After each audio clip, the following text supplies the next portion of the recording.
Bonjour. Aujourd'hui, nous aborderons un sujet important, l'honnêteté. Nous avons une petite vidéo qui montre un garagiste qui trompe ses clients, qui exploite ses clients, et particulièrement des femmes. Aujourd'hui, il y a beaucoup de personnes qui trompent des femmes sur un travail à effectuer à la maison de plomberie ou haute électricité. Comme c'est une femme qui ne connaît pas, on profite pour la taxer. Mais qu'arrive-t-il aux personnes qui agissent de la sorte? Nous lirons dans les Écritures. Mais juste avant, prions. Notre Seigneur et notre Dieu, beaucoup de personnes sont trompées. Beaucoup de personnes qui veulent s'enrichir oublient que tu es le témoin qui voit tout, mais surtout la source de la bénédiction. Alors que nous lisons la parole, Seigneur, permets que certaines personnes qui ont vécu de telles expériences et qui recevront cet audio puissent l'envoyer à ceux qui n'ont pas été corrects avec elles. Et que ces personnes qui recevront l'audio ne s'en prennent pas à celles qui ont envoyé, mais qu'elles se remettent en question.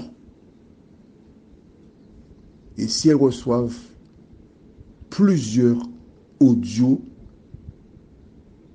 cet audio en particulier, aide-les à se remettre en question. Parce que ce que tu désires, Seigneur, ce n'est pas la mort des hommes, mais qu'ils changent de conduite. Seigneur, si plusieurs personnes envoient, que cette personne sache que ces personnes l'aiment et il doit se remettre en question. Car les éditions spéciales n'ont pas pour objectif de condamner, mais d'interpeller pour un changement. Cet esprit, merci de nous accompagner. Merci de nous aider à réaliser que nous sommes tous des sœurs et des frères sur cette terre et que nous devons tout faire pour aider les uns les autres. Nous t'avons prié au nom de Jésus et pour ta gloire éternelle. Amen. Lors de son passage sur terre, beaucoup de personnes venaient vers Jésus pour lui demander ce qu'il fallait réaliser pour être sauvé. À une occasion, des hommes vinrent pour le piéger, mais Jésus donna la réponse appropriée. Et nous lisons au livre de Marc, chapitre 12, les versets 28 à 31, ce qui suit. Un des scribes qui les avait entendus discuter, sachant que Jésus avait bien répondu aux Sadducéens, s'approcha et lui demanda: quel est le premier de tous les commandements? Jésus répondit: voici le premier. Écoute, Israël. Le Seigneur, notre Dieu, est l'unique Seigneur. Et tu aimeras ton prochain, et tu aimeras le Seigneur, ton Dieu, de tout ton cœur, de toute ton âme, de toute ta pensée et de toute ta force. Voici le second. Tu aimeras ton prochain comme toi-même. Il n'y a pas d'autre commandement plus grand que cela. Comment comprendre la réponse de Jésus? Dieu donna 10 commandements. Quand tu les découvres, ils sont dans Exode 20, versets 3 à 17. Les 4 premiers commandements, c'est-à-dire du verset 3 jusqu'au verset 11, sont les 4 premiers, ont un rapport avec Dieu. Donc Dieu avant. Et les 6 derniers, à partir du verset 12 jusqu'au verset 17, cela a un rapport avec le prochain. il t'est impossible d'appliquer le deuxième commandement si tu n'appliques pas le premier commandement. En clair, afin d'aimer ton prochain comme toi-même, tu dois d'abord aimer Dieu. Et c'est seulement lorsque tu as l'amour pour Dieu dans ton cœur que tu peux aimer ton prochain. Aussi simple que cela. Beaucoup de personnes portent des croix à leur cou, indiquant qu'ils sont des chrétiens. Mais ce n'est pas ça qui fait de toi un chrétien. Car c'est à leurs fruits que vous les reconnaîtrez. Ce qui fait de toi un chrétien, c'est d'accepter Jésus dans ta vie. Et quand tu as accepté le Sauveur dans ta vie, que se passe-t-il? Écrit dans le cahier, 2 Corinthiens 5, verset 17. Déclare 2 Corinthiens, chapitre 5, au verset 17. Déclare, tu as écrit? Bien. Si quelqu'un est en Christ, il est une nouvelle créature. Les choses anciennes sont passées, voici toutes choses sont devenues nouvelles. Tu n'es plus la même personne, parce que Jésus est entré dans ton cœur, dans ta vie. Et quand Jésus est entré dans ton cœur, dans ta vie, c'est à ce moment que tu peux aimer ton prochain comme toi-même. Quand un travail vaut 30 €, ne va pas facturer une malheureuse 55 €.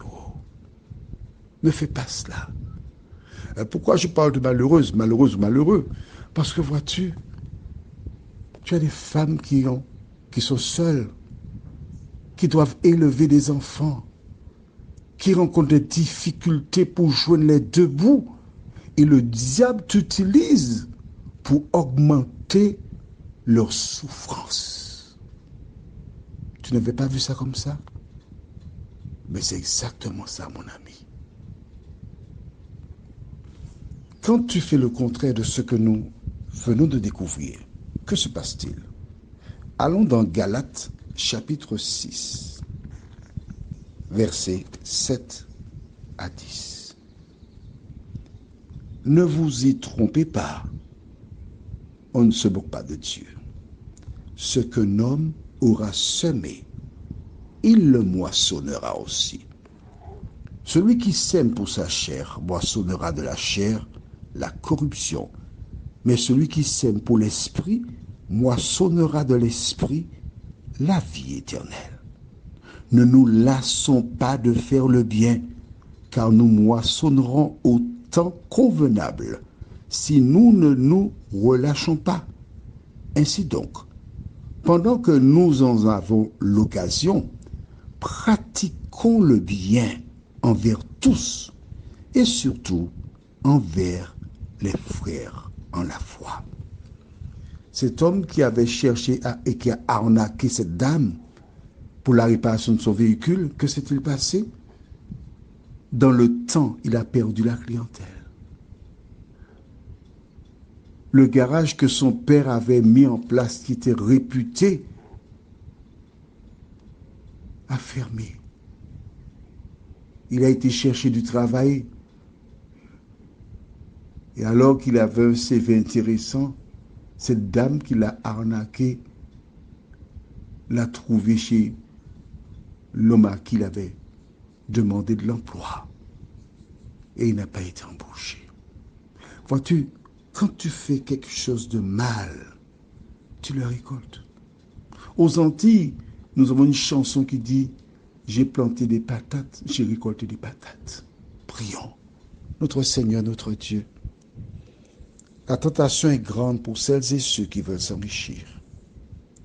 La tentation est grande pour qu'ils abusent.